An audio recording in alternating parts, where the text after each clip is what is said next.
नमस्कार साथियों। आज हमारा नया टॉपिक है अधातु। कल हमने धातु के बारे में पढ़ाया था, धातुओं के गुण धर्म और उनकी विशेषताओं के बारे में और कुछ महत्वपूर्ण उदाहरण और उनके उपयोग के बारे में पढ़ा था। आज अपन बात कर रहे हैं अधातु के बारे में। अधातु वे तत्व होते हैं जो इलेक्ट्रॉन ग्रहण करने की प्रवृत्ति रखते हैं, मतलब इलेक्ट्रॉन ग्रहण करके और ऋण आयन बनाने की प्रवृत्ति रखते हैं, वो अधातु कहलाते हैं। अधातुओं में किसी भी प्रकार की धात्विक चमक नहीं पाई जाती। ये ऊर्जा और विद्युत के कुचालक होते हैं।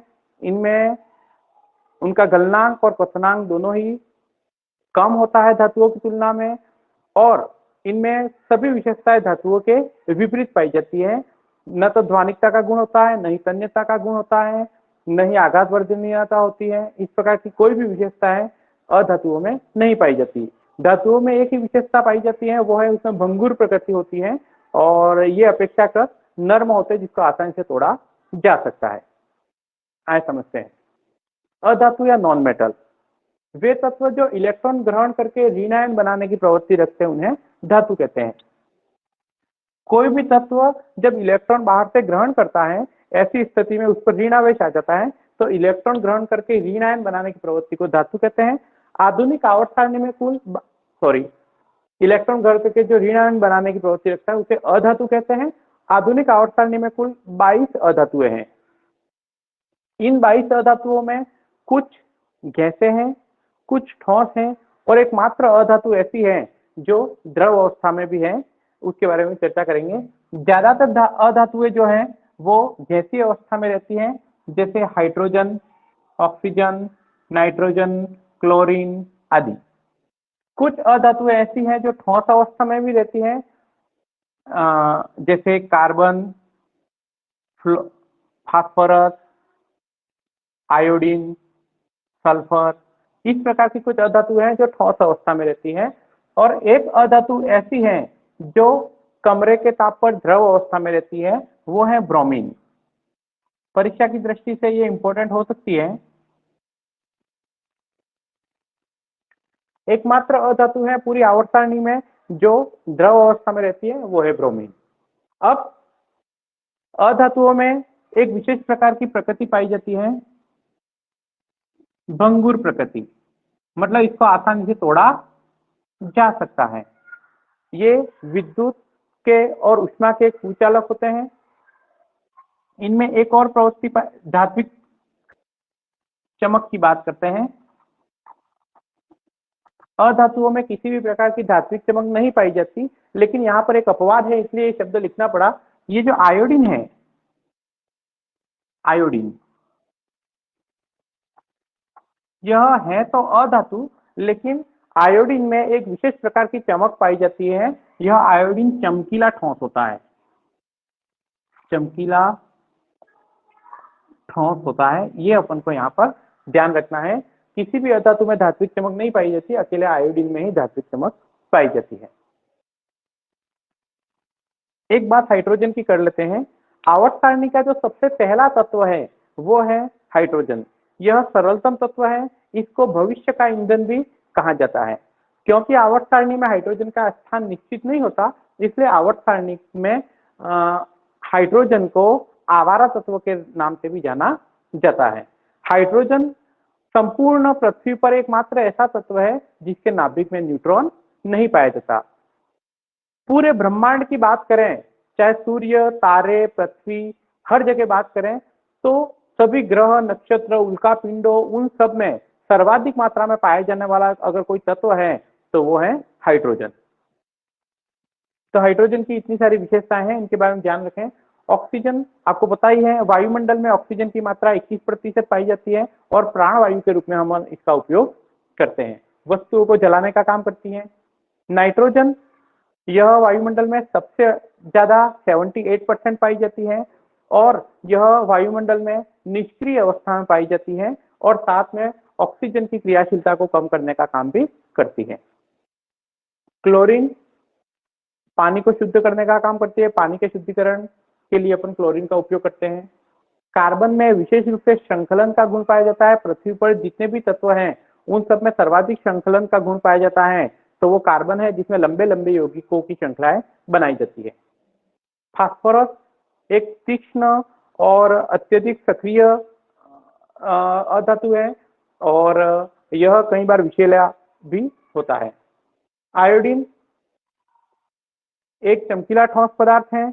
आयोडीन ठोस अवस्था में पाया जाता है और हमारे शरीर में आयोडीन का उपयोग थायराइड ग्रंथि द्वारा थायरॉक्सिन हार्मोन के निर्माण में किया जाता है। शरीर में अगर आयोडीन की कमी हो जाती है तो गलगंड रोग भी होता है। सल्फर का एक महत्वपूर्ण उपयोग है वल्कनीकरण में।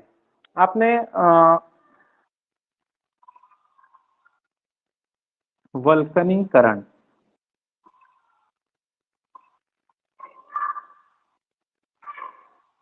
वोल्केनाइजेशन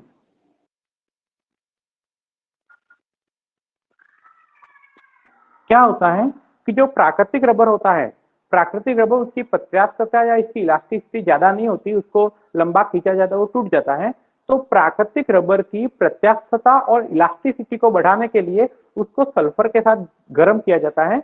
तो रबर की प्रत्यास्थता बढ़ाने के लिए उसको सल्फर यानी गंधक, एस का मतलब होता है सल्फर, इसका दूसरा नाम है गंधक।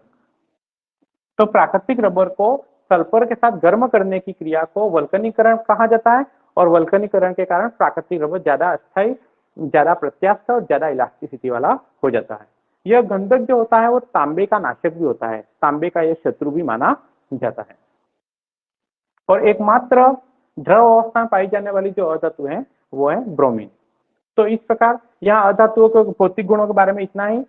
इनके रासायनिक गुणों के बारे में अगले वीडियो में चर्चा करेंगे। अब अपन बात करते हैं आवर्त सारणी में अधातु और धातुओं के अलावा कुछ और तत्व भी पाए जाते हैं। उन तत्वों को अपन उपधातु कहते हैं। उपधातु क्यों कहते हैं वो समझें। आवर्त सारणी में 7 तत्व ऐसे हैं जिनमें कुछ गुण धातुओं जैसे हैं और कुछ गुण अधातुओं के जैसे हैं, यानी उनको पूरी तरह से धातु या अधातु नहीं कह सकते, इसलिए उनको उपधातु का दर्जा दिया गया है। तो समझें आवर्त सारणी में वर्तमान में 7 उपधातु हैं। कौन कौन से हैं? Boron, silicon, germanium, arsenic, antimony, tellurium और पोलोनियम। ये 7 उपधातु पाए जाते हैं। इन उपधातु का विशेष उपयोग है, समझे आप। ये जो सिलिकॉन और जर्मेनियम लिखा है ये दोनों अर्धचालक है, अर्धचालक, और इनका उपयोग ट्रांजिस्टर बनाने में और photo electric cell, photo electric cell बनाने में, मतलब सूर्य के प्रकाश की उपस्थिति में चार्ज होने वाले सेलों को बनाने के लिए सिलिकॉन और जर्मेनियम का उपयोग किया जाता है। दूसरा ये जान रखें, ये जो जर्मेनियम और आर्सेनिक है, इन जर्मेनियम और आर्सेनिक का जो उपयोग है वो कंप्यूटर चिप बनाने में जर्मेनियम और आर्सेनिक का भी उपयोग किया जाता है। पोलोनियम